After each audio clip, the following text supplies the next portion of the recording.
দক্ষিণবঙ্গে আগামী ৩ দিন বিক্ষিপ্তভাবে হালকা থেকে মাঝারি বৃষ্টিপাতের পূর্বাভাস দিল আলিপুর আবহাওয়া দপ্তর। পাশাপাশি দু-এক জায়গায় বজ্রবিদ্যুৎ সহ বৃষ্টির সম্ভাবনাও রয়েছে বলে জানিয়েছেন আবহাওয়াবিদ সৌরিশ বন্দ্যোপাধ্যায়। তিনি বলেন, দক্ষিণবঙ্গের জন্য আগামী 3 দিন প্রধানত বিক্ষিপ্তভাবে হালকা থেকে মাঝারি ধরনের বৃষ্টিপাতের সম্ভাবনা রয়েছে। দু-এক জায়গায় বজ্রবিদ্যুতের সম্ভাবনা থাকছে। আজকের দিনটা অর্থাৎ 17 তারিখ সম্ভাবনা কিছুটা বেশি রয়েছে মেনলি পশ্চিমের জেলাগুলি, অর্থাৎ পুরুলিয়া, বাঁকুড়া, পূর্ব পশ্চিম বর্ধমান, বীরভূম, সেই সাথে মুর্শিদাবাদ, নদিয়া, হুগলি, এই জেলাগুলোর সম্ভাবনা তুলনামূলকভাবে কিছুটা বেশি। অন্যান্য জেলাগুলোতেও স্থানীয়ভাবে বৃষ্টিপাতের সম্ভাবনা থাকছে আজকের দিনটা। পরবর্তী দুদিন প্রধানত বিক্ষিপ্ত বৃষ্টিপাতের সম্ভাবনা এবং তারপর স্থানীয়ভাবে হালকা ধরনের বৃষ্টিপাতের সম্ভাবনা দক্ষিণবঙ্গে কন্টিনিউ করবে। অর্থাৎ সব জায়গায় হয়তো বৃষ্টিপাত থাকবে না, তারপর তবে মাঝে মধ্যে স্থানীয়ভাবে স্বল্পস্থায়ী হালকা বৃষ্টির সম্ভাবনা তৈরি হবে। বেশিরভাগ পিরিয়ডটাই গরম থাকার সম্ভাবনা রয়েছে, গরম অস্বস্তিকর ওয়েদার। দিনের সর্বোচ্চ তাপমাত্রা পশ্চিমের জেলাগুলোয় কোথাও কোথাও 38 থেকে 39 ডিগ্রি কাছাকাছি থাকবে। কলকাতা পার্শ্ববর্তী অঞ্চলের জন্য প্রায় 36 ডিগ্রি কাছাকাছি দিনের সর্বোচ্চ তাপমাত্রা থাকবে। দক্ষিণবঙ্গের বেশিরভাগ জায়গাতেই সর্বোচ্চ তাপমাত্রা 36 থেকে 37-এর মধ্যে থাকবে।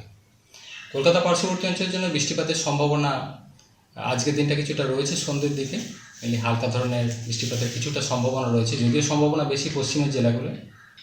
এবং পরবর্তী দুদিনের মধ্যেও বিক্ষিপ্তভাবে কিছুটা সম্ভাবনা থাকছে কলকাতা পার্শ্ববর্তী অঞ্চলের জন্য। তবে আগামী এক সপ্তাহের যদি ধরা হয়, বেশিরভাগ সময়টাই শুষ্ক এবং গরম অস্বস্তিকর ওয়েদার থাকার সম্ভাবনা কলকাতা পার্শ্ববর্তী অঞ্চলের জন্য। সর্বোচ্চ তাপমাত্রা প্রায় 36 ডিগ্রি কাছাকাছি থাকবে কলকাতা পার্শ্ববর্তী অঞ্চলে।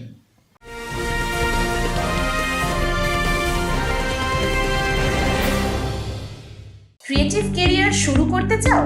জয়েন করো arena animation Barrackpore. Graphics, motion graphics, animation, VFX, AI সব কিছুই এক জায়গায়। Admission open, call now. উত্তরবঙ্গের ক্ষেত্রে আজকের দিনটা অর্থাৎ 17 তারিখ বৃষ্টিপাতের পরিমাণ কিছুটা বেশি দিকে থাকার সম্ভাবনা রয়েছে। উত্তরের জেলাগুলো অর্থাৎ দার্জিলিং, কালিম্পং, জলপাইগুড়ি, কোচবিহার, আলিপুরদুয়ার, এই জেলাগুলো দু এক জায়গায় ভারী বৃষ্টির সম্ভাবনা রয়েছে আজকের দিনটা। অন্যান্য জেলাগুলোয় হালকা থেকে মাঝারি ধরনের বৃষ্টিপাত এবং বজ্রবিদ্যুতের সম্ভাবনা থাকছে 17 তারিখ। 18 থেকে 19 তারিখের মধ্যে কিছুটা কমে বৃষ্টিপাত উত্তরবঙ্গে, বিক্ষিপ্তভাবে বৃষ্টিপাত থাকবে। 20 তারিখ থেকে আবার বাড়তে শুরু করবে উত্তরবঙ্গে বৃষ্টিপাত। এবং 21 থেকে 23-এর মধ্যে আবার উত্তরের জেলাগুলো দু এক জায়গায় ভারী বৃষ্টির সম্ভাবনা থাকবে, অর্থাৎ দার্জিলিং, কালিম্পং, জলপাইগুড়ি, কোচবিহার, আলিপুরদুয়ার, এই জেলাগুলো 21 থেকে 23-এর মধ্যে আবার ভারী বৃষ্টির সম্ভাবনা থাকছে। অন্যান্য জেলাগুলো উত্তরবঙ্গে অর্থাৎ মালদা, 2 দিনাজপুর প্রধানত বিক্ষিপ্তভাবে হালকা থেকে মাঝারি ধরনের বৃষ্টিপাতের সম্ভাবনা থাকবে। News Bengal today. মেঘবেলা লাইভে আপনার পছন্দের টিভি চ্যানেলস সম্পূর্ণ বিনামূল্যে, শুধুমাত্র মেঘবেলা ব্রডব্যান্ডের কানেকশনের সঙ্গে। মেঘবেলা ব্রডব্যান্ড, বাংলার ঘরে ঘরে। উত্তর 24 পরগনা ও তার আশপাশের এলাকার মানুষের সেবায় ক্যাথল্যাবের মতো অত্যাধুনিক সুবিধা নিয়ে পরিষেবায় ব্রতী সারদা মাল্টি স্পেশালিটি হাসপাতাল।